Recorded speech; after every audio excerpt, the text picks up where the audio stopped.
नमस्कार मित्रांनो, तर पावसाळ्यामध्ये शेळ्यांसाठी आम्ही हे आणलेलं आहे हरभऱ्याचा भुसा। तर हा भुसा शेळ्या एकदम आतुरतेने आणि चविष्टेने खातात आणि याच्यापासून त्यांना खूप फरक पडतो आहे।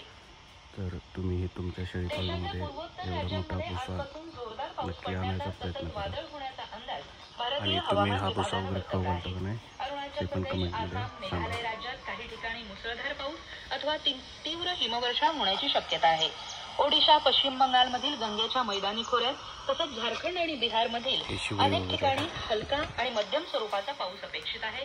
तर जम्मू काश्मीर, लडाख, गिलगित, मुझफ्फराबाद, हिमाचल प्रदेश आणि उत्तराखंडमध्ये अनेक ठिकाणी जोरदार पावसाचा अथवा हिमवर्षाव होण्याचा अंदाज हवामान विभागानं वर्तवला आहे।